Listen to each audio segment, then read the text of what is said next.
Check, check, check. Check, check, check, check. 1, 2. Check 1, 2, 3. This is an audio visual test. Can you hear me? Can you see me?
Tuesday, October 17th, 2023 Pembroke School Committee meeting.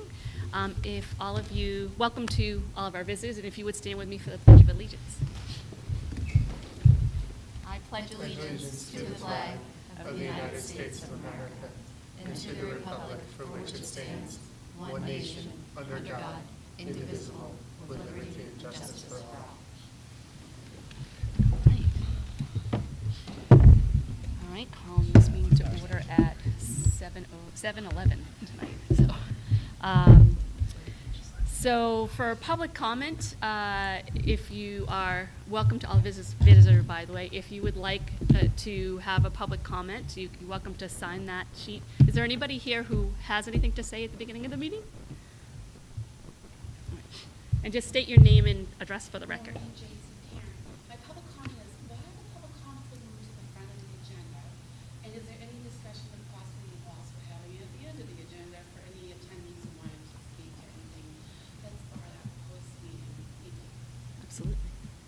And so generally speaking, we may or may not answer questions during that, but it's a time for the public to, say any sort of general comment. And so that's really why it's there. So, okay, so moving on to communications. We have, and that we already just talked about that, so we're good. Approval of bill schedule, the warrants are being circulated. There's actually one adjustment to the agenda, I apologize. Okay. Just under the consideration for approval, the MIA waiver is, we're going to talk about JV girls basketball as well as gymnastics. So gymnastics is the second one that was added. Okay, as well as gymnastics, Yeah. okay. All right, perfect. So consideration for approval, school committee meeting minutes of October 3rd, 2023. Do we have a motion to approve the school committee meeting? Second? Second. All in favor? Aye. All right, and the ayes have it. And superintendent's report. So at the request of the board, we have our attorney here, Joe Emerson, joining us for the meeting to give an overview of the open meeting law and how it pertains to some of the conversations you all may or may not be having as school committee members. So I'm going to give it to Joe. Thank you very much. Good evening to you all. As the superintendent mentioned, I was invited today to talk specifically, or my focus is, and I can answer any questions that you may have, so feel free to ask any. But my understanding is to focus on what is a deliberation, what constitutes a deliberation, and sort of how to basically keep yourselves out of trouble when it comes to the open meeting law. So there is, and I know I had asked the superintendent to share with you the Attorney General's Office Open Meeting Law Guide. They have a terrific piece. I find it very useful, but I refer to it not all the time, but far more often than I'm sure each of you do. And so it's something that I deal with far more regularly. But it does go into, if you look on page 6 of that document, it does define, the open meeting law itself defines a deliberation as an oral or written communication through any medium, including electronic mail, between or among a quorum of a public body on any public business within its jurisdiction. When we talk on to that kind of communication through any medium, that does now, because they've had cases that deal with social media, blogging, even through texting, if that is that kind of a communication. And it is between a quorum of the public body. So you can't have a conversation between two members and it end there, because that doesn't constitute a quorum of your body. However, if those two members decide that each will then call another member and to get to cover the entire body on that particular topic, that will constitute a deliberation because you're having a discussion prior to the open session that you have here. The idea behind the open meeting law is for the public to see and be able to watch the deliberations and the process that the school committee goes through in its decision making. And so therefore, anything that happens behind scenes, other than those things that are allowed and permissible under the open meeting law for purposes of executive session, everything else is to be done and conducted in full and open presentation. So as I said, they did update this as well, because it even includes on that same page 6 and further down that they do note that the expression of an opinion on matters within the body's jurisdiction to a quorum of the public body is a deliberation, even if no other member responds.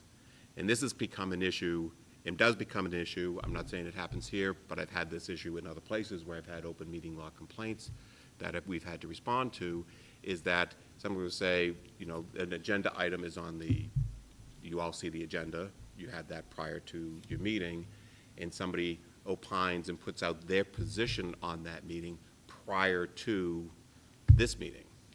And therefore, even if nobody else responds to it, they look at the Attorney General's office, which oversees the open meeting law, will interpret that as you started the deliberation by email, or however it is that you communicated that, and did that behind the scenes as opposed to, again, being conducted in public. So basically, you're in a fishbowl when you're here, and that's the idea, is that the public is to see how it is that you're making your decisions and what those deliberations and those conversations are up front. Every lawyer that represents any kind of body, whether it be a school committee, board of selectmen, whatever, the one button, if we could have it removed in email, is reply all. But even without the reply all, as this mentions, even just putting out your position on a matter, or your opinion on a particular matter, is going to be considered to be, by the Attorney General's office, a part of the deliberation. So that's where it is that the caution has to be made. You can't, as I mentioned, two people talking and just saying, you know, I'm bringing this forward, and the why, that becomes a non-issue. You do have to be very careful as to how that is done, but it can be done, and it's not going to create an issue with the open meeting law. However, once it goes beyond and gets to 3 members, because you have, well, you're a body of 5, so 3 is a quorum. So you do have to be very cautious of that. I don't know if you have any questions. Well, social media, that's when it says through any medium, including electronic mail, but any medium, social media has become now, again, it's this idea that if you put something out, and this is where that point I was making at the end, that any expression of an opinion that you put out there, and it's put out to the other members through social media, even if that's to the entire community of Pembroke, but it also includes the other 4 members of the school committee, you've now put out in social media your position on a matter that is to come before the school committee and to be deliberated in this forum. Can I ask a question? So, probably a stupid question, but like, how does this relate to when somebody campaigning, for example, and somebody's asking pointed questions about their positions about things, like vote or something, you know, like that might be a big issue in town, and they're putting their position on social media because they're campaigning. If it's a matter, well, the question is going to be is if it's a matter of that's coming before the school committee as a topic for discussion, that's where the distinction would be. If it's just kind of, what do you think of regionalizing? I'm going back in time, something along those lines. One of the topics this year or whatever, like, there's been A lot of discussion about whether or not VOTEC, could happen for Pembroke. Whether we go to a place, join another district or whatever. Yeah. But like, if somebody's campaigning, and they state their opinion on it, knowing that it's going to be a future deliberation, like, how does that play in, like, how does? If it's part of the sort of that political landscape, as you put it, I don't believe you're going to have any issue because it is in response to your campaign position. So, for example, a lot of people put out when they're running for any body, any board, whether it be a school committee, board of selectmen, et cetera, that they'll put out, this is my position on each of these items. And these are all items that are obviously going to then become before the school committee because they're matters of your jurisdiction, of things over which I'm going to be making decisions. The difference is going to be is that if it is on the agenda for the upcoming school committee meeting and you're putting out a specific position that, for example, with VOTEC, as you put it, is that we want to join Southeast, or as opposed to South Shore. South Shore. Yeah. Or Bristol Plymouth versus Upper Cape, whatever the case may be, that would be getting into too much of the specifics of that. But the idea that we need to specifically join or become a member of a VOTEC school, and that's your position that you're campaigning on, I don't believe you're going to have an issue with that. But it is tricky. It is those pieces that you do have to be careful of. However, as I said, if it is something that it is that the piece that you're running your campaign on, even as a sitting school committee member, Right. that's an exception. It's an open meeting violation if the agenda for the next meeting, let's say, has been put out, and someone comments on it on like Facebook or X, Right. whatever, that's a violation of open meeting law. Yes, if you, Mike, were to speak up and say, this is my position, I know this is on the agenda next week, I want you all to know my position Yeah. before we get there. That, according to the Attorney General's office now, is considered to be an open meeting law violation. Now, I think, as I was trying to delineate between that and what Sue's talking about, now, if you just say that I support Pembroke getting VOTEC, Mhm. or whatever, is that still an open meeting violation, or is that's not, like, say it's, Sue said it's an issue, and it's gonna be talked about at a meeting at some point. We have talked about it at meetings before. Right. Saying what you think about that, is that also an open meeting violation then? When Or it's is it in the just sort of- context of the campaign, no. Because you do have that freedom of speech, if you will, to speak as to what your position is on an item when it is that Mhm. you're on, when you're up for reelection. Mm-hmm. If you've just been elected, and your election's what, April or May? If you're elected at that point in time and you're still making comments on that in June, you've clearly crossed the line at that point in time. So there is that delineation that's pretty clear under those circumstances. The tricky part is that in March and April, as you're putting your campaign together, and you're saying this is our position on these items, again, you have, and because the public has the right to know as to what your position is on something if they're going to elect you to stay in your seat or to replace somebody on the committee. Mm-hmm. That gets into political speech, which is permissible. But is there a I know difference- it's a tricky line on that. Is there Yeah, a difference it's- between like a Facebook post or a Twitter post versus speaking to somebody in person about, like, you're out in the grocery store and What- see, campaigning, but somebody asks you a question about something that's coming up? Is that breaking? No, No. what So it's only when you're the key is public that you're speaking. communicating with the other members of the board. And that's where I think the distinction is on a campaign, is that you're communicating with the public at large as to what your position is for the purposes of your campaign. Versus somebody asks you at the supermarket, because, I've worked with a lot of school committee members who say they stopped shopping in their own town because of the question to get in the supermarket, that you have the right to share that. If it's Sue that comes to you and bumps into you in the supermarket and talking about it, now you're starting to cross that line. Even though it's only two of you, just if you're in a public place, certainly. And putting out, as it says here, that matters within the body's jurisdiction to a quorum. So this is now on social media, if you're all on that social media, or can be. So Right, so if Very you're, often all they- 5 of you are members of Pembroke Connect. That's what I was trying to figure out what And one of you the- posts something, then that is a violation of the open meeting. because it puts it to the 5 of you. And But that's if the but part not that's when it's tricky. campaigning. Like, so for example, if all 5 of us are members of Pembroke Connect, and I'm up for election, and I want to talk about, I want to say, I'm for VOTEC education in Pembroke. Mhm. Is that an open meeting law violation? If it's part of your campaign position, I would argue that it is not, because it's being done in that context. Okay. That's where it has to be very clear that as part of my campaign, you know, it's a lot of it's going to be how it is that it's phrased. It's not it's coming up at our meeting next Tuesday. Tuesdays, right? It's not at our meeting next Tuesday that we're going to be discussing this issue, and I want you all to know that I'm going to be supporting the vote tech.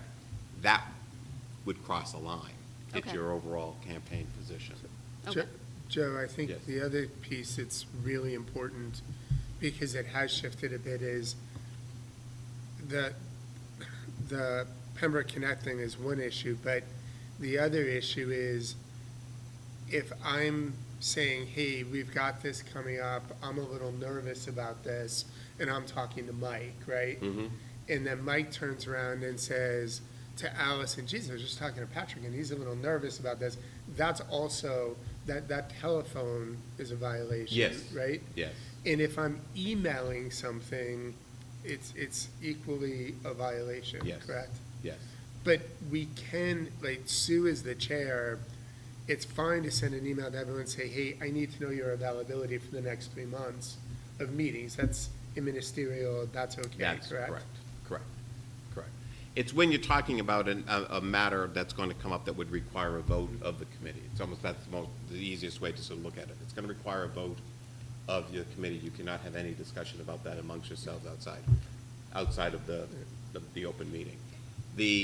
As you said, as you sort of the administrative meeting times and dates and availability, those kinds of matters coming from the chair to all is usually not an issue. And I will advise this because because it becomes a bad habit to fall into, is still not to reply to all. Right.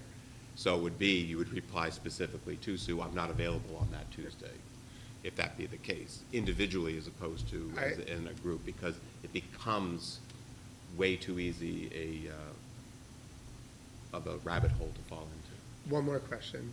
And, the reality is a lot of folks who are parents, they have kids in the district. Mhm. In the hard part, and I know from literally going the entire K-12 gamut with 3 kids, we are all parents, right? And we all have the frustrations that parents express to us every day. We deal with it every day. I would argue that that's what makes someone a really good school committee member, because they feel the pains of their own decisions a little bit sometimes, right? Mhm. But if I go to a parent-teacher conference and I'm just frustrated, or my kid's having problems in a classroom and I'm frustrated, and it may touch upon something that we may be discussing, whether it be a budgetary item, a curriculum item, whatever it is, I put out on my personal Facebook, as a parent, I went to conferences, and boy, am I angry about X, Y, and Z, but I'm friends with this person, 2, 3 other people are friends with this person, that's a violation, right? Correct. And that's the hardest part for us. It's I the hardest think. part It's- is that once you become a member of the school committee, you do lose a little bit, not entirely, but a little bit of that kind of ability to speak as a, so try to Freely. remove yourself as Yeah. a parent. Remove yourself as a school committee member and speak only as a parent. That is, I mean, you have those rights as parents when you're in the schools, and obviously, we've talked about, I'm sure you've had these conversations before, you're only acting as a school committee member when you are here on the Correct. Tuesday nights. That's the only time you're actually able to make decisions, able to act as school committee members. You could share something with somebody in the supermarket, as we were saying before, but it doesn't mean that that's what the school committee is going to do, because you're just one member of 5, and it's only when the 5 of you take a vote, and it's that majority that acts, that's the action of the committee. But that deliberation that leads you to that decision is to be here. The frustration that you're mentioning as far as that, I know it's hard because it's one of those things that everybody has, especially when nowadays with everybody's been on social media for so much a long part of their lives now, Yep. that it is hard when you become a school committee member to sort of separate yourself from that. There are occasions that sometimes some folks are better served of removing themselves from a platform such as Pembroke Connect. You may read it, but not participate in it, simply because it becomes that kind of difficulty as to what are you committing to, and are you speaking on behalf of the school committee or not? But I also And I think, can tell you right now, you're not, Yeah. unless you're repeating a vote that the school committee took. I think the hardest thing is restraining ourselves when it comes to our kids. Because like my personal philosophy, everyone knows it, is that the parents have ultimate rights over their children. And to be able to enunciate that is difficult to do, but it's part of the deal when we ask to be put behind the table, and we just all have to understand that. It's hard. Now, our spouses are not school committee members either, right? So Correct. that's different, but the reality is we've got to be very judicious in that regard. Yes. So, just switching gears just slightly, so if I receive a communication from a community member about an upcoming issue, can I forward it to the other committee members? Yes. And I just don't say anything, I just say. No comment just on it. no comment, Just, here you go. This is feedback that I've received for you to be aware of, and that you'll be bringing it up at the committee, at the meeting. Yes, The okay. idea there is that if you're going to forward something, it is something that you're just sharing that is something that you're going to bring forward with the full committee, Yeah, okay, not just sort of, what's tricky there is just sending something to everybody saying, this is what's happening, this is what I'm hearing on the street, right, and then not bringing it up when you're at the committee, because now you've sort of, have you crossed the line? And it's arguable that you did, because you've now put something out that you've heard to the other committee members, but then don't bring it up just to hope that it influences them at the committee meeting. Do you know, so if it's not on the agenda, it might not be something to forward to the committee members. Correct. Is And then it- if it is on the agenda, it's something to share. As we've seen, we've heard from the committee, you saw, I'll pick on Jonathan. You saw what I forwarded to you from Jonathan. He's not in this position. He's in a Yeah. different position. That I forwarded to you from Jonathan, he echoes the concerns of others that are out there. And then you have that discussion, but it has to be discussed. If it's shared, it must be discussed at the committee. Our past practice to insulate ourselves of that a little bit is, if I got something, I would send it to Aaron, right, the superintendent, and let Aaron disseminate things as appropriate to the whole body, so that I'm not sharing something with the body. Is that appropriate? That's So- appropriate to have it go to Erin and have her distribute it out, but again, it should be something that is then shared at the, Yeah, in the under open meeting. communications or- In yeah, communications yeah. in the open session. The superintendent is not covered by the open meeting law. So, for example, if the superintendent puts together any kind of committee, study committee of any sort, and it's entirely of her creation, if you will, she establishes it, that committee is not subject to the open meeting law.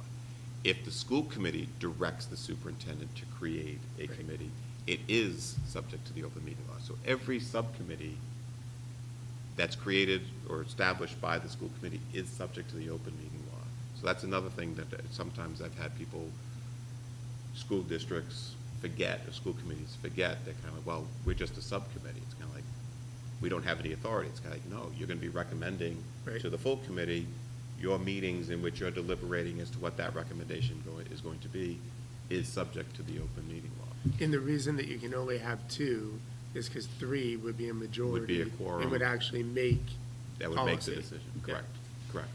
And so, the DEI work group that Aaron created is Aaron's work group, and even though Patrick goes as just a member to be there, it's still not subject to open meeting law. Right, because it's something that was established by the superintendent of schools and not by the school committee. Right, okay. And that's why I'm just a liaison You're to a that, right? liaison. I'm not a voting member, I'm not an acting member, I'm always there to observe. Right. But for the subcommittees, if somebody who's not a member of the school committee, who's not on that subcommittee, can attend, just not say anything, is that?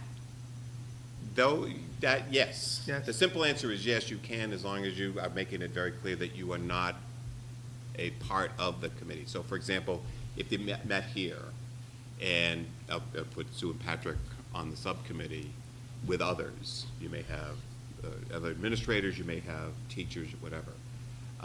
If you come and you sit in your usual spot, that's going to send the message that you are part of it. So you have to make it very clear that you are separated out, sit in the audience, and the suggestion is that you not participate at all, even if they go to questions into the audience, because that, I've had cases in which I've had one case in which it was a sort of a split decision, if you will. The Attorney General's office was kind of like, well, it was the superintendent's meeting, yet we had 3 members of the school committee in attendance. It was a committee of 6, so it wasn't a quorum, but it was still 3 members of the school committee in attendance. And they all then started to ask questions, and it was fine when they were simply individuals asking questions, as others in the audience were. When discussion started going back between the school committee members in the audience, it tripped the line. So it became then a deliberation by that school committee, and that crossed it. So there is the ability to attend a subcommittee meeting, but you have to make it very clear that you are not a participant or in that actual subcommittee. The other thing to keep in mind also is that when you do establish a subcommittee, the school committee establishes a subcommittee, and it has other community members on that subcommittee, they are subject to the open meeting law as well. The meeting, We don't have the any of posting, it does happen sometimes. If search committees, for example, that school committees will put together, Yes. they, So we do those have those VOTEC. citizens, the teachers, et cetera, who participate. That's not a subcommittee, it's the VOTEC one? Oh, that's a good point, okay. Well, what about, let's say Allison wants to go on social media and talk about, I'm just picking on you, sorry. And talk. It's easier to use somebody there. Yeah. That's why I picked on Jonathan, because he's right next to me. Or me, or either Yeah. one. So, and just talk about, like, maybe the meeting ends, and she wants to just inform the public, you know, what happened in the meeting, and just go over, you know, okay, well, we voted on this, and we decided this, and it was a 4-1 vote, and, you know, blah, blah, blah. Can she go ahead and do that? You could put that out there. That is, because it was done in open session. Yep. That's all public information. It's just a matter of, what becomes tricky on those is if the individual, and I'll pick on Allison also, if Allison starts to then opine on, well, I was so against this, et cetera, it's kind of like, it is the vote of the committee. So once it's the vote of the committee, it's the committee's action. Even if I vote or Allison votes no on it, it's still the position of the committee. So where she may cross a line ethically, as well as with the open meeting law, is continuing to speak against the action that the school committee took, Okay, because it is the decision of the school committee. okay. All right, does anybody have any other questions? I don't think so. And So what I certainly I heard don't you want say anybody was reporting stay anything out out from an social executive media. session. I'm sorry. Safest thing to do is stay out of social media, is what I heard you say. Yes. Unless you're posting That- workouts. If I had my way, I would, as I said, remove the reply all button from any member of the board or school committee. We've been drilled about Get them that. off of Pembroke Connect or whatever the community is, because every town has Has their own, yeah. those. And basically, yes, get them off of Facebook and all the rest of those things. Facebook doesn't exist for the new generation coming through, so that's. Yeah, that's true. I thought you were pointing at me. I'm like, No, wait no, a no. minute. I do think, though, that is really important for the folks out there to hear, because a lot of times folks will want us to take a position. They're like, why aren't you advocating? Why aren't you out there? Why aren't you on this side or this side or this side? And the reality is, legally, we can't, right? And your position, but you have that right when you come to the To table. the table, And that's 100%. part of the deliberation, is to say, That's where we have our I am, voice. exactly, Yes. that's where you have more than your voice. You are here as that representative capacity to then Yes. speak and take that action. And that's where, Yep. that's where that is to be done. Well, this Because is. the idea is to have that meeting, is to have that, when the open meeting law was put in, it is for the idea, this whole idea of open government, so that the public knows what its elected officials are doing, and doing that in a public forum. Phone calls were always an issue in the past. It just exploded between email, social media, et cetera, and then things that are being able to be done surreptitiously. And that's the goal here, is to have it be that these decisions are made in full disclosure in front of the I have public. one more question on this, and this would never happen in Pembroke, I can guarantee you, but hypothetically, right? Again, go to my parent-teacher conference, and I'm really upset, and I'm upset about something that happened. I also, as a school committee member, can't comment on the performance of a staff member, a performance of whether it's a teacher, a principal, or that type of thing. Is that correct? Correct. What you can do as a parent, as any parent, as you were parents before you get onto the school committee, and as it continues, is that if you have a complaint about the teacher, you follow the normal chain of command. You go Right. back to that teacher and work your way up Yeah, okay. through the administration, just as Joe Public has that a right to say, I have a complaint about the way the teacher spoke to me or spoke to my child. You bring that, you work your way, that process. You don't have a greater right or voice than any other parent in that circumstance. You follow the same protocols that they would. And of course, it goes without saying, executive session is completely confidential, and no committee member should talk about it at all. So- Ever? Correct. Right. So- No, it's, right. Just so Correct. the public is aware Yeah. of what that means. Thank you. Well, this is great. I really appreciate you being here, because a lot of these questions are really helpful for me. Thank you, thank you. You asked a very good one. With the most challenging question was on the political campaign aspect of it, because it is a tricky piece, but it Yeah. is, as I said, you don't lose your voice on the, as a candidate when you're running for re-election. So you are able to state your position. You just have to be careful as to when that's done and how that is done, as I said, as a platform. Can you write it down? Like, if I wrote down, I'm about to campaign, and I write down, like, what the key issues in Pembroke are and my stance on each of the issues, Yes. so that's okay to do, and, like, put it on social media? That I've seen that Yeah. in places, and that has not had any issue as far as being a violation of the open meeting law. Okay. Well, Again, it's not it's your campaign, it's your position, your platform, if you will, for your reelection, versus having the issue come up, and I think this is what Mike was asking before, it's kind of like it's coming up at a meeting, and I'm making sure that my other 4 members of the school committee know what my position is prior to my showing up. That's where it crosses the line. I'm sorry. Well, I guess my question is, when are you, obviously we know when someone's up for an election, but at what point are you technically campaigning? If I'm up next year as well, so it's like the election is in May. So if I start posting stuff now, can I say, well, I'm campaigning for next year? No. Do I have it to would wait be a when certain you- time? It's when you or- pull the papers. All right, after you pull the And papers. submit, okay. I guess you have to have it, 50 signatures. signatures, yep. You have to have the signatures, then you're in campaign mode. That's why they do that. That's one of the reasons, is to narrow when that campaign is going on. That's the other thing, that, if I may, They Patrick, foresaw is it- social media hundreds of years ago.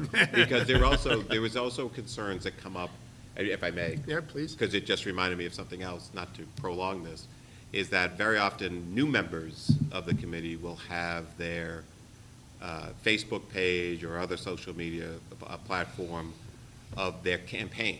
It's the Elect Joe Emerson for School Committee. And those are supposed to be, you just then to stay off it, because that's where the exchange goes back and forth, especially for a new person running for election. Once, if I am elected, the strong recommendation is that you remove that and shut that campaign social media presence down, because you're no longer in that, because again, you can run into that idea of putting ideas out and saying, well, it's all part of my the campaign process. Like, no, you won, so now you are a member of the school committee. You're no longer running for school committee to get into those. So if you're on school committee, you no longer have one of those, like Mike Quinn for school committee pages or anything like that, okay? Correct.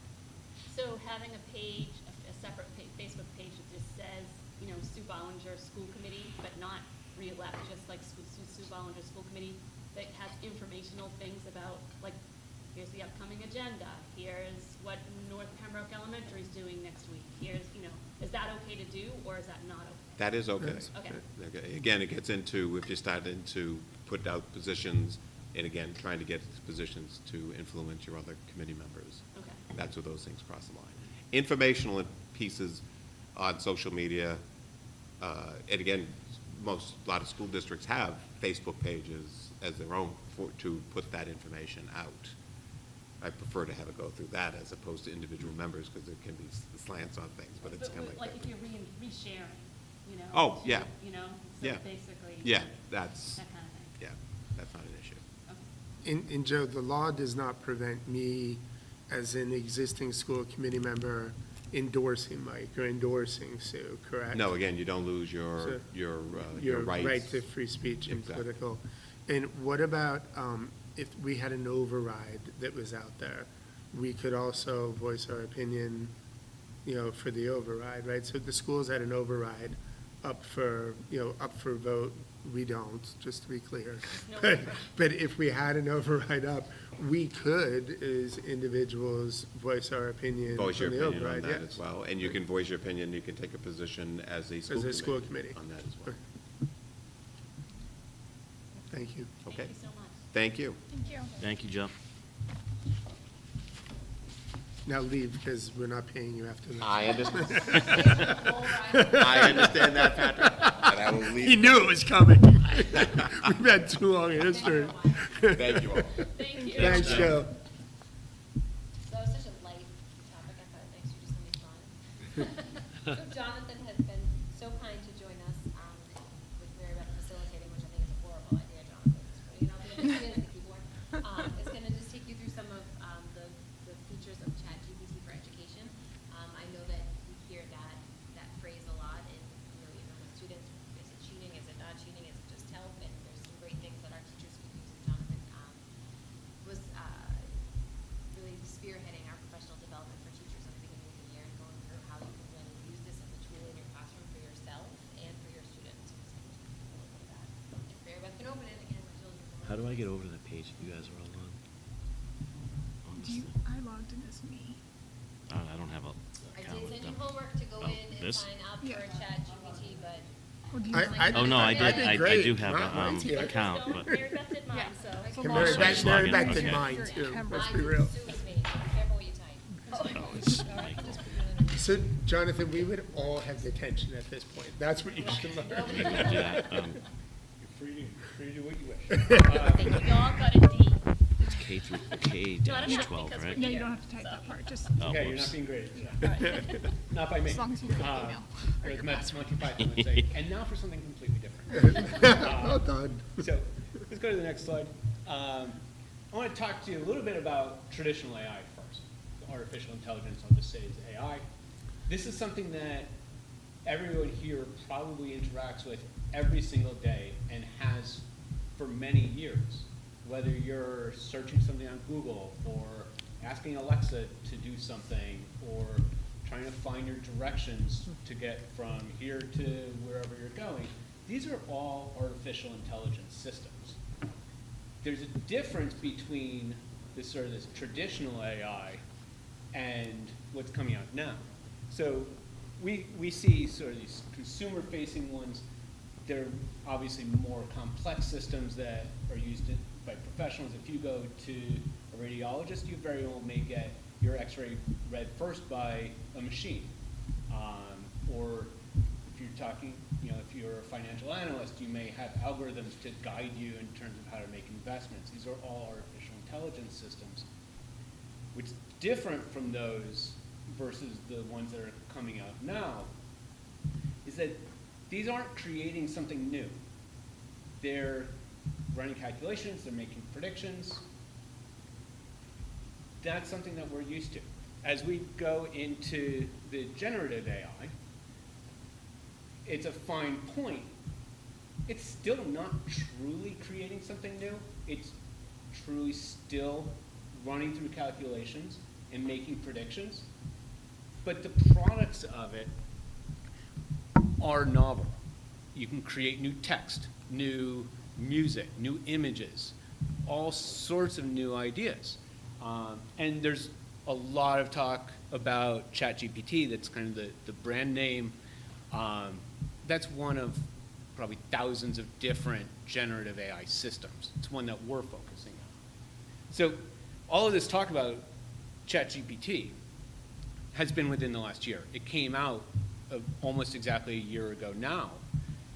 It's important to note that it's all been trained in the past. It's not a live system. So it doesn't know anything that's happened in 2023. It will, but not yet. The reason that we're talking about it is because it very well may be the most disruptive force that we've seen in education in a very, very long time, because it has this ability to not just make some predictions, but create products that look like they were created by humans. And so let's try it out, because the easiest way to truly understand the system is to play with it. And so I've given you a couple of prompts here, and if you did your homework, you have a ChatGPT account, or Mary Beth may have created that for you, or Aaron may have given that to you. So there are a couple of prompts here, and I'd recommend running through one of these first two.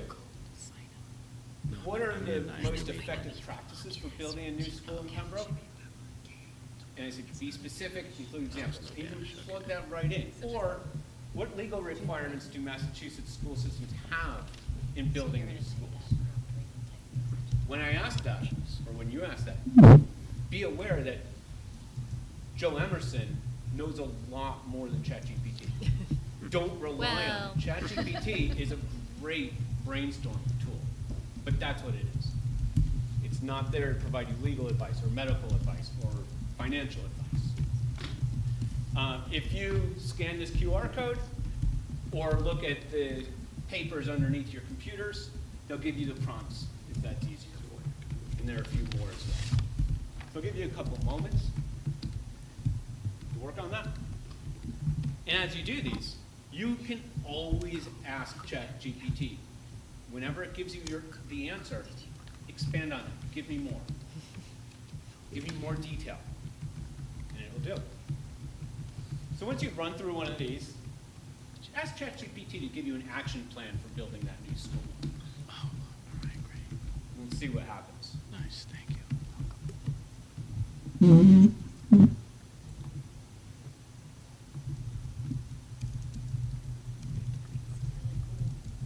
I have to smell it. You don't have to spell it.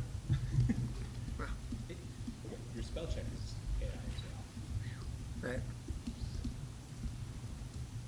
Jeez.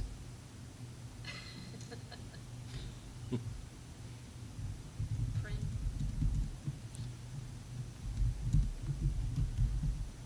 Every step. That's pretty good, huh? You liked its response? Yeah, it gives like quite a detailed response. Yeah.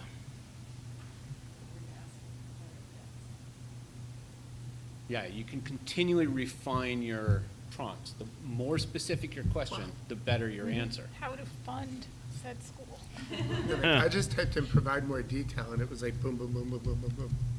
Right. And you could say, your action plan was probably 8 or 10 steps or whatever it was. If you all put in the same prompt, you'll all get different answers because it's generating it new every time. That's frightening a little bit, though, right? Because, for something this clinical, right, the legal requirements, whatever, why, I should get the same Ask the if question, it wouldn't we're all answer. typing within a fractional portion of time of each other, no? Hopefully, if you're asking specific information about Massachusetts laws, hopefully it's going to one central location and giving you a specific answer. It's going to phrase it very differently for each of you, Okay. because that's the part that's new. Its input is not new, but its output is. So, and I might be jumping too far ahead, but, if this were a class, right, and I had to learn the legal requirements and what have you, or do a paper on the legal requirements, while I could see this being some of my research, I could also see this doing the paper for me. Right. Absolutely. And then what do I learn? Absolutely. Right. And that's part of what makes it that disruptive force. Yeah. You're 100% correct. And even though you can keep asking it for more detail, for more examples, at some point you can push it too far and it will go off the rails. And you have to really pay attention to what it's saying because it very well may be wrong. It definitely makes mistakes. Now, it's only been in existence for a year. Look at how far we've come and try to extrapolate out to a year from now or 5 years from now or 10 years from now. We're talking about a whole different world. So if you don't mind, just one more question. Please. If the last time theoretically ChatGPT was loaded or trained or whatever we want to say was January of 2022, I could ask it a question and it would give me historical reference, but it wouldn't tell me how the world has fallen apart in the last week and a half, right? Right. It doesn't know anything about the conflict in the Middle East. Right, okay. Right. What else? Are there any other impressions about this? It's very interesting. There's a couple of AIs out there now, very similar to ChatGPT, I've noticed. Yep, there are a lot of similar systems. So we've taken this and worked with teachers on how can it aid their jobs? How can they create greater work in less time and look at things differently? And so we did this very purposefully because it is a disruptive force. The question, Patrick, that you mentioned about ChatGPT writing a paper is absolutely possible. And so there's a need for, before we as professionals really engage in this discussion about what do we do, how do we use it, how do we handle it, we need to understand the true power of it. And so we took teachers through how can you use it to help you plan units or plan lessons, and then how can you use it to help assess students. So you can see some of the topics that we've done here, and it's extraordinarily flexible. If you want to write a 5-question survey for students and you want to adapt it to a particular grade level or a particular academic level, you have that ability to do that. And it tends to do a very good job. Not one that would replace the teacher's voice, that professional, just as if you're looking for legal advice, I'd ask Joe, I wouldn't ask ChatGPT. In the same way, a teacher would need to look at it with their professional eyes and make those judgments. And students as well, if they're using this, they shouldn't be turning in something that was written by someone else, regardless of that, if that someone was a something. But it would be easy to just kind of plagiarize it, I guess. Copy a good chunk of, just move things around, change the wording. I guess if you're doing a paper. Certainly. And there are digital tools to help combat that. And so we have a pretty good ability to be able to track some of those. And certainly this, like anything else in technology, is an arms race. But that's certainly, that exactly what you're saying is a topic of discussion that we as a professional community are just beginning to embark upon. And so that's a discussion that it's going to take some time and some careful deliberation, because how do we live in this world where it exists? And it's not going away, it's going to get better. And so how do we make sure that that's a positive force in education and not a negative force? So can I just ask you one more question though? Foundationally, this isn't really learning, it's still reliant on a taxonomy, it's still reliant on inputs in order to go through whatever steps the taxonomy is telling it to do, to go grab data from around the internet and regurgitate it back to you. There's no learning that the AI is actually doing in this specific programming. Is that right or no? That's a really interesting question. And a lot of that depends on how you define some of those terms, such as learning. And these systems are getting better, and they're teaching themselves, and they're they're improving, and so if that's learning, No, it's learning, yeah. then it is. But ultimately, what you mentioned is accurate, which is it's finding patterns, and that's what it's doing. Yep. In order to train it, they scraped the entire internet Yeah. back in January 22. And ChatGPT and these other, they're called large language models, what they're doing is they're finding, oh, when this word happens, then this word usually comes next, and then this word, and you've seen that when you're texting, like, you know, it's like, oh my God, Apple knows what I'm trying to say, and sometimes better than I do. So that's certainly, it's an issue.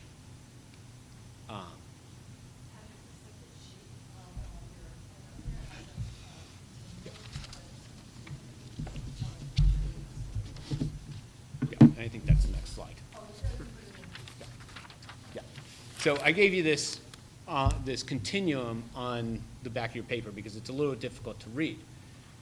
But this gets to some of those concerns, which is, where do we draw the line? It's very, very easy to say, I put something into ChatGPT, it wrote the essay, I submitted it. Well, that's not my work. That's cheating. That's easy.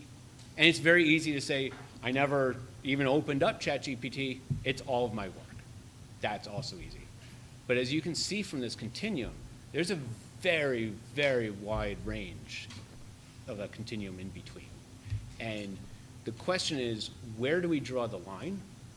And how do we take advantage of the strengths that it offers us? So if you cite ChatGPT in your bibliography or cite it in your paper, your research paper, assuming it's not word for word from ChatGPT, it's no different than Googling it, is what I'm sort of hearing. So But- Google is a tool, No, 100%. right, that directs you towards some information. Yep. And ChatGPT is a tool that directs you towards some information. You wouldn't cite Google for something because it doesn't actually own the Well, information. sorry, I right? meant whatever Google directs you to, you're going to cite that. Right. That source, but are you citing this as a legitimate, is that a ridiculous question? It's I don't not a know. ridiculous It's question. not A ridiculous, that's what we're legitimate grappling with. resource So this is the tool. stuff that we're trying to come up, by using it ourselves first and trying to figure out what the capabilities are. We want to be thoughtful about that as we embark on the next step with students, and how are we going to integrate this into our teaching and learning. Because aren't some places just like blocking it from websites, like use from That's school one way. devices? No, Yeah, I I'm mean, just kidding. I've heard Right, so we from can, articles we that- can tell through a history on a student's device where they've been, for example, it's easier in class than it is, you know, obviously when a student goes home to do their work, right? Turnitin has been somewhat effective in picking up, because as Jonathan said, the phrases that go together, and if those 7 words keep coming together, our Turnitin system has been somewhat effective in finding some things. But it's not 100%, and it's still, as Jonathan mentioned, there's a continuum. So if you get all your research from there, is that okay? Or should you, so we have to help our teachers to design assessments and learning opportunities for kids that sometimes integrate this perhaps, sometimes don't. There are ways to play with it in the classroom that are awesome, that are really exciting for kids to keep asking it questions, and that can be a very powerful learning tool as well. It doesn't always have to be like a plagiarism kind of situation. So we just want to make sure we're aware of those things before we embark on how to integrate it. It really is. It's like I said, it's something that it's here, it's getting better, it's not going away, so we need to figure out what role does it play. And so that's part of our next steps, is having this discussion amongst the entire faculty. Brandon Hall and I are going to be presenting some of our work that we've been doing with teachers at the Massachusetts Association of Science Teachers. So we're excited about that. And then there are a couple of other things that we need to do. We need to look at some of these other platforms. We've been using ChatGPT as an example. Let's learn how generative AI works. Let's learn some of the power that it has. And I encourage you, I gave you a few extra prompts. I encourage you at some point to try pushing it and see what it can do. And then we have to, once we get that understanding for ourselves, we have to really start to prepare for the inevitable curricular change and pedagogical changes that are going to occur. So they're here, they're coming. Would you envision, as this sort of takes shape and takes hold, this being a class, AI being a class, like how to use it, no different than, remember when in 21st century schools we were trying to figure out how to teach kids how to use Excel? Now we're teaching kids, I mean, could this be a class at some point?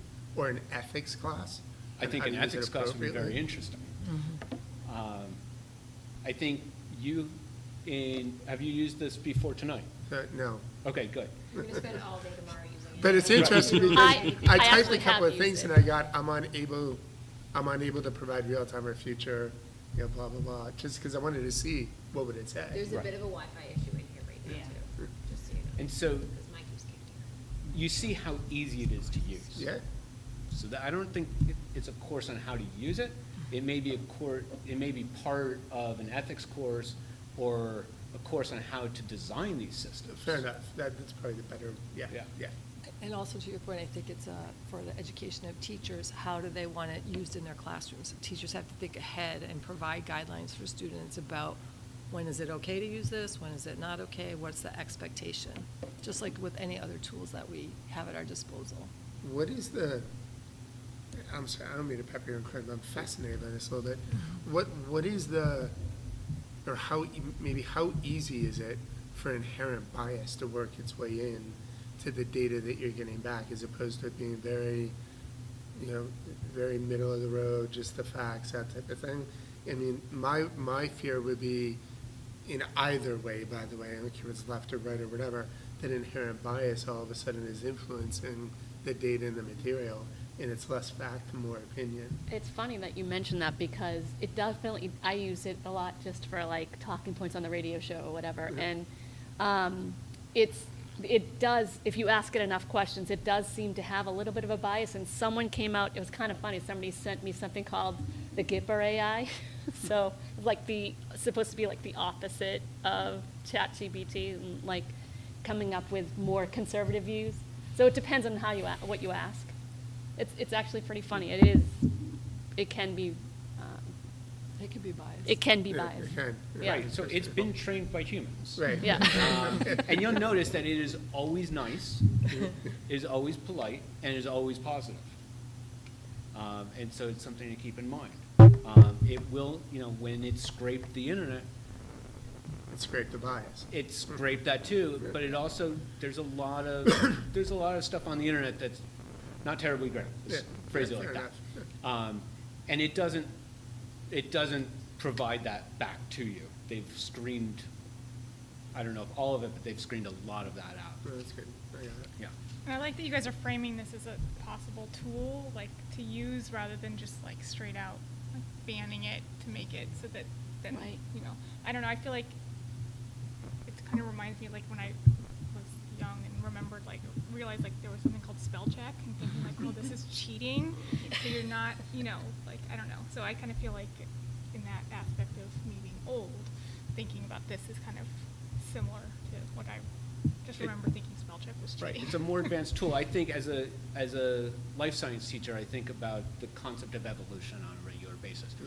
And I've taught it a million times, but there are a lot of things that I certainly don't know. And so I was trying to push and see what could I learn from it. If, I put on my student hat. Yeah. And I said, well, tell me about the evolution of baboons. And he said, well, 100 million years ago this happened, and then 80 million years ago this happened, and so forth. And I said, well, what were the environmental pressures that caused those changes? And it told me what was happening at that point. So I said, well, what other adaptations did other organisms use that were successful to survive those? And so you can imagine every student in a life science class finding their particular organism and understanding evolution from something that's personally relevant to them. I mean, that's one example of, a gazillion that you could possibly use it for. Yeah, I think that's a pretty cool use for it. I'm also kind of going through the answers to those questions that we asked. And it's sort of, you go to Google, it shows you where to find the answers, and you got to go to 100 different websites. This just sort of gives you a good, it's not like writing the plan for you.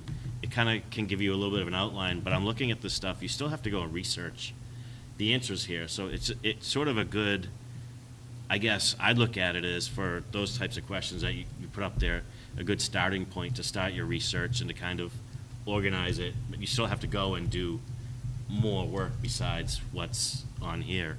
That's right, Mike. It's a brainstorming tool. So as a school committee member, it may provide you some places to start, but you as a human of Pembroke were elected for a reason, because the public wants your opinion, not the computer's opinion. But it's out there for you to gain information. Yeah, it's a good, and it seems like a way to kind of speed up the research process, I guess. That was my first exposure to it. Back, I don't know, January, February, when I started looking at it, the times that I would use it is we've all been in that situation where we've searched on Google and we keep putting in different searches, and you know the answer's out there, but you just can't get it. And I went to ChatGPT and right away, there was the answer. One time I told it like the ingredients I had in my fridge, and, like what I could make for dinner. Oh, that's And smart. it totally tells you recipes for what I you love have. that. Yeah, I saw that like somewhere. So can My ask it Fitness a- Pal does that too, on your phone. Oh. You could ask it a question and ask it to reply to you as your favorite author, or, I mean, there's just so many fun things you can do. That's really cool. It's great. Apparently very exciting Jeez. Saturday nights.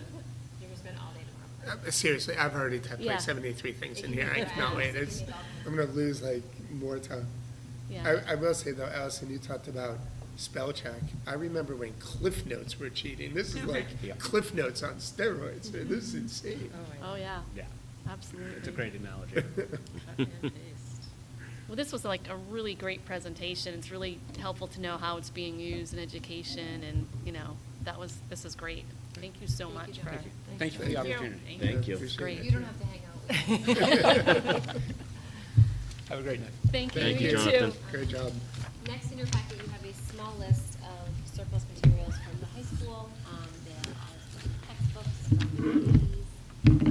couple other things there. We're asking for your permission to deem them surplus so that we can dispose of them in the most appropriate means necessary, which obviously the first thing we do is try to sell the books back to the publisher for a monetary value. These books they're not looking to buy, so it would be recycling them or offering them to the Council on Aging or the library. Move to surplus the textbook materials as presented. Second. Any discussion? All in favor? Aye. Aye. And the ayes have it. Next under my report is two, because of the adjustment in the agenda, two MIA waivers that I would like you all to consider. The first one is for JV girls basketball. So the winter season tryouts start the Monday after Thanksgiving and not a moment before then. But we do often hold interest meetings for students to see what the numbers look like for a particular sport or whatnot. Last year, we also had a waiver for JV girls basketball as well. This year, we had 17 high school students come out to the girls basketball interest meeting. The varsity roster usually carries 12 to 13 or 14, depending upon, senior versus whatever. That would leave just 5 students for a JV team, which is not enough for us to field a JV team. It is enough to put 5 kids on the court, but if there was an injury or an illness, we would not have a team. So we're requesting a waiver for 8th graders to participate in JV girls basketball for this coming winter. Okay. So is there a motion for the MIA waiver, JV girls basketball and gymnastics? Just do basketball first. Oh, basketball. Yeah. Just the I just basketball. want to make sure, so you guys have already vetted this. So what would it be, 16-year-olds and between 13 and 16? So 8th roughly? grader, so JV girls basketball usually, you could be a junior on the team. It's mostly freshmen and sophomores. I think there'd be 1 or 2 juniors on the team, so it'd be 13 to 16. Basketball is not considered a contact sport, even though I have seen my kids play. At times, it feels like a contact sport. But we did have really great luck with it last year, and there are several high schools around us that also have a similar setup where there's freshmen on their JV, 8th graders on their JV team. So it's only 8th graders. Only 8th graders, yes. So moved. All right, is there a second? Second. All right, any discussion? Just check with Lauren before we go on, because this is something that involves the students. Any objection to having 8th graders on the team? No, I think it's good. Perfect. All right, all those in favor? Aye. All right, and the ayes have it. So the second one is gymnastics. We are a co-op district for gymnastics. We co-op with Silver Lake, which means it's a shared team. There's students from both Pembroke High School and Silver Lake High School on the team. We share the expenses associated with the program. There's only 4 students between the 2 schools that are interested in gymnastics for the winter. So in an effort to see if we can salvage a season for those students, we'd like both Silver Lake and Pembroke is requesting a waiver for 8th graders to join the gymnastics team. Obviously, moving forward, we might want to have a larger discussion on whether that's something we continue to offer or not. But since we are so close to the season starting, we would like to see if we open it up to 8th graders, if we have enough students to fill the team. Okay, so is there a motion to consider a waiver for just gymnastics? Yeah, JV so gymnastics, just gymnastics? There's just one level Yeah. for gymnastics. They compete individually on the different events. So moved. Second? Second. All So in- I've got just a couple of questions on it, though. First, do we think we have 8th graders that are at the Yes. level that can actually compete Yes. and what have you? Yeah, so we're looking to only find 2 or 3 8th graders. There's definitely A core group here in that- Pembroke. In, again, I think Mike's earlier comment on the basketball would pertain here from a safety perspective, Right. coaching perspective. All fine. All has And- been and vetted. Gymnastics is an individual sport, so Right. there's no contact whatsoever, but absolutely, from a safety perspective, well within Yeah. what we'd expect. And the coaches, doesn't matter to them? Correct, Yeah, no. Okay. All right, any other questions? All right, all those in favor? Aye. Aye. All right, the ayes have it. Next up is subcommittee updates. You're not gonna believe it, but the policy subcommittee has met since the last time. You we guys met. are cranking. You guys are doing a lot of We are work. cranking. So in your packet, you have section E for a first read. There's very few policies in section E. The first one is EBAB, which is our pest management policy. The proposed action is just to add the legal reference at the bottom there. EEAJ is just to recode, EEAG is just to recode to align with the MASC policy, and then there's 2 additional policies that the policy sub is recommending that we add, so those are in red in your packet. So it's just a first read on those policies. So the new policies are the security cameras and the, Student transportation. Student and private transportation. vehicles, yes. So, can I ask a question on that one, Lauren? Absolutely. When I read through it, it almost seemed like, so if there's a meet, and for whatever reason we don't have the bus, or there's so many kids in cross-country that they all can't fit on a bus, and I say, hey, that's okay, I'll take 4 with me, I have to get pre-approval to do that? So you as an employer are taking nobody with you, but as a parent, you can take your child. That's what and I'm you talking can about. take- Right. Yeah. You can take other people's children as long as they've signed a permission slip. They're So- signing a permission slip when they're taking alternate transportation, whether they're dropping them themselves or another parent is driving them. Okay, so there doesn't have to be something separate that No. says No, Patrick what- can take my child to No, the what meet you're or signing home? is saying that I understand that There's they're. going to- alternate transportation, okay. I just didn't know practically how that would ever work. wait, I'm not, well, I think my question is a little bit different than that. So, say, one of the buses breaks down, it's gonna be, the kids are gonna be waiting another hour or so, whatever. And Patrick can go and pick up his kid and 3 others. No. That's not okay? No. Okay. It has to be pre-approved, but you have to know ahead of time that. Well, so in my other scenario then, if I'm sitting in the You park. guys are great on a first read, thanks. Fine. I'm just teasing. No, no, that's fine. Well, no, You but guys are I great. do think it's, because I have a million questions on the finance section, but That's a second. Me too. it's a lot of questions. So I guess if I'm driving my kids to the meet, can I take 3 other kids with me? If they could get on the bus, but I can also take them with me. No, so we only employ alternate transportation when a bus is not available. Okay, So if there's a bus going to the Reggie and your kid plays track, your kid goes on the bus. Got If it. your kid has a dentist appointment or something, that has always been the case. No, with the I knew that, summer. right, You can yeah. bring them. Yep. But if the bus is available, the students must take the bus. got it, okay, thank you. Okay, any other questions?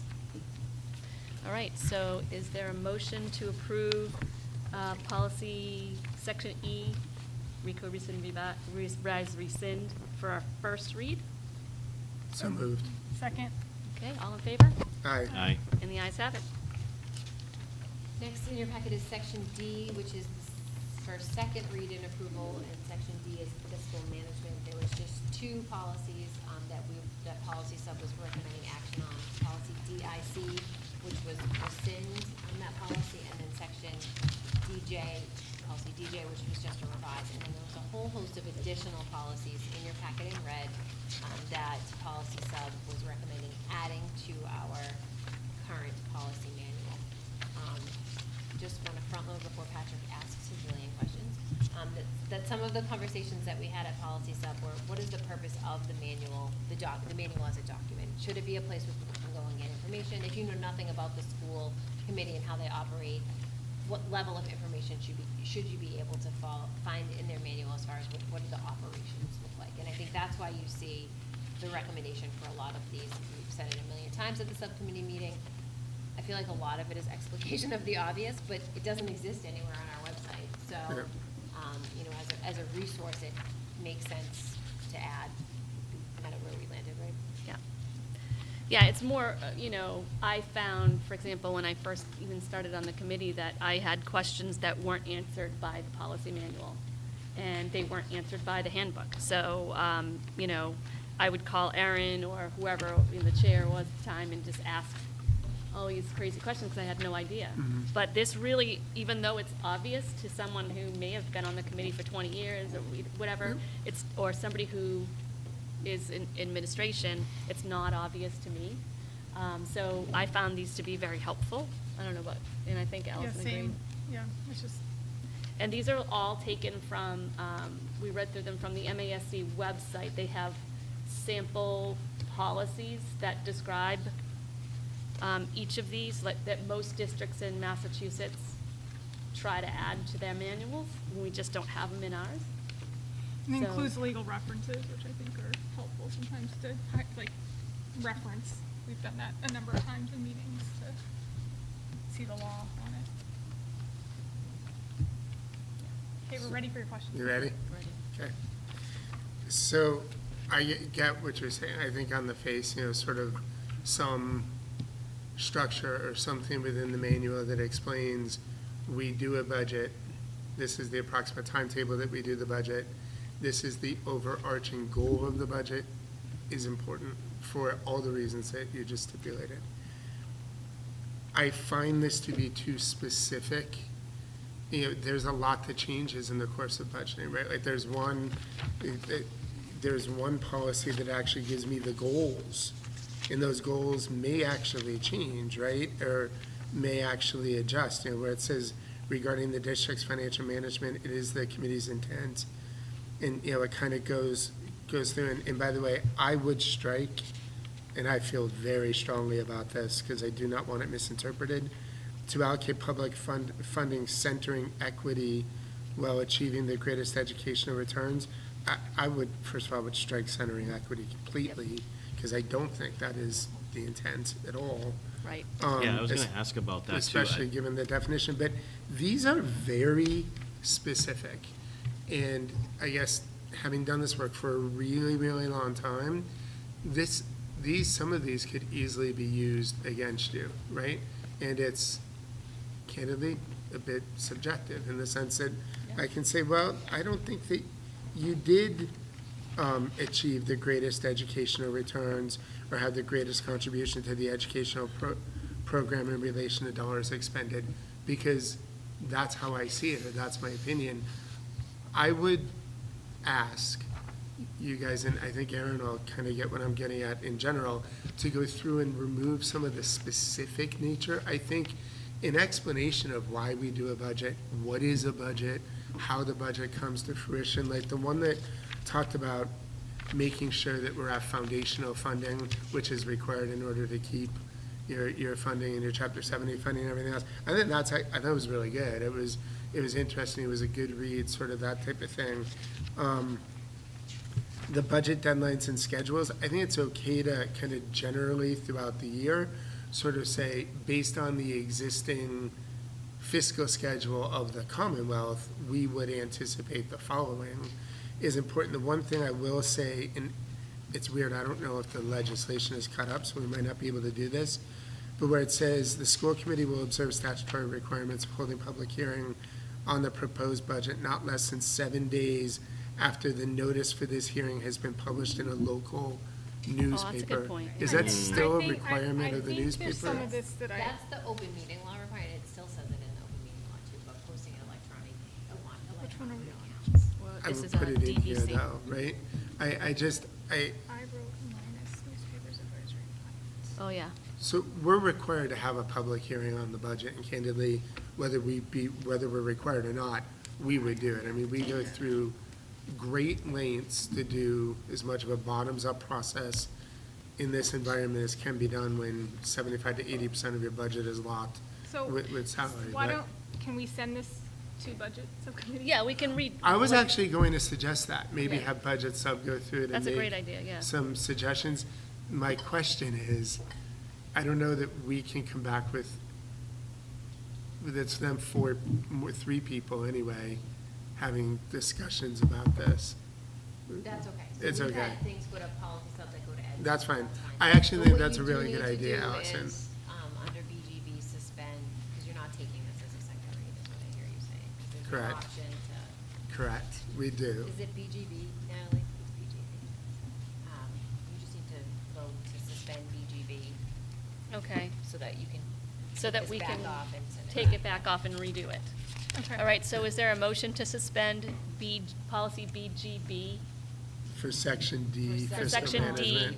yeah, for section D, policy work. And then Yes. just real quick, would it then come back to policy sub before it came? Yeah, to it focus? should. Yeah. Okay. It should. Okay. So moved. Okay, is there a second? Second. Okay, all in favor? Aye. Aye. And Aye, yes, the ayes sorry. have it. And it's important because I think, don't you need 4/5 on that for the suspension of the policy?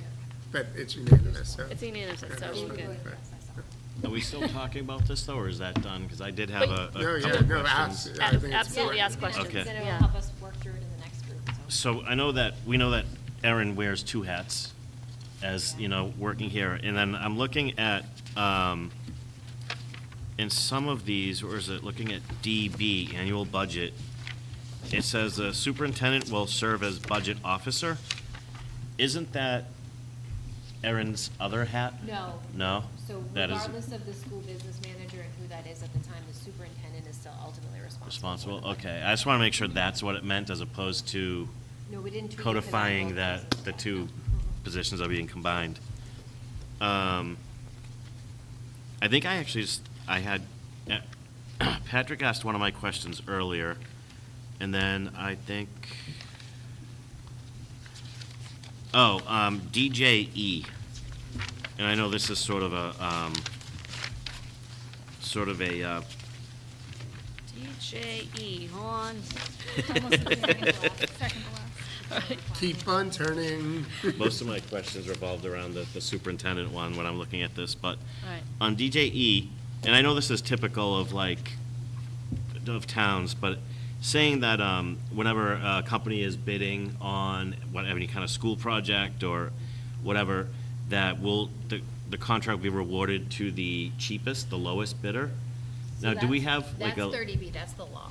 Okay, and I get that, but is there a list of, is there certain qualifications that So that it's a the- contractor or that would have to It's the most have? responsive minimum bidder. So it's the lowest price, but they have to meet all of the requirements that you set out. And you can disqualify someone's bid because you've had previous bad working relationships with them, or they have a bad review on DCAM. There's Mhm. many ways to disqualify a bid, but if Okay. everything is equal, Yeah. it's the least expensive. Okay, I just want to make sure that That's that all was what spelled that out in says. chapter 30B.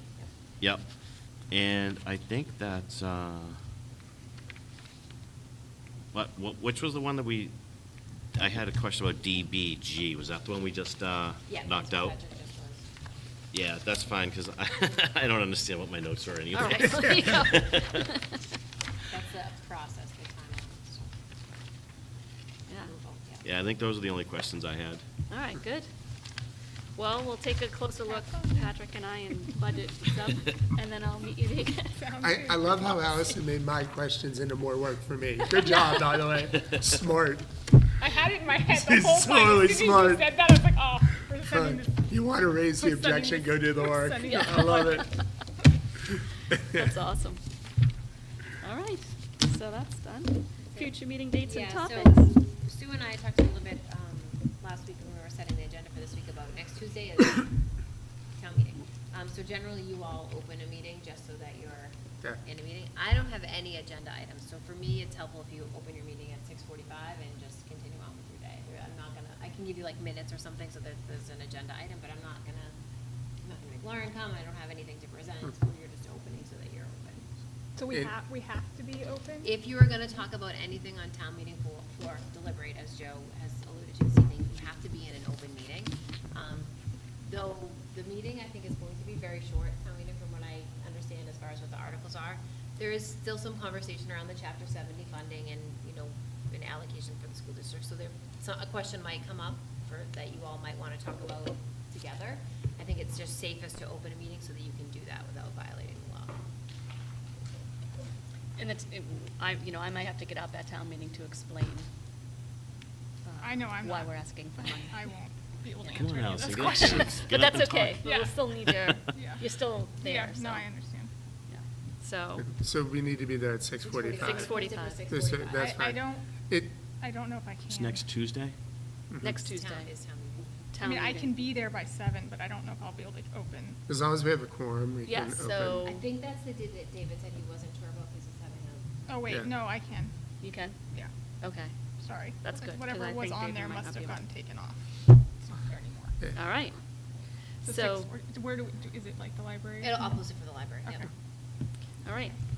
And then the meeting after that is when? No, we have not set. November We had 7th. November 7th? Yeah, We I have think November do. 7th? I think we did the rest of the year.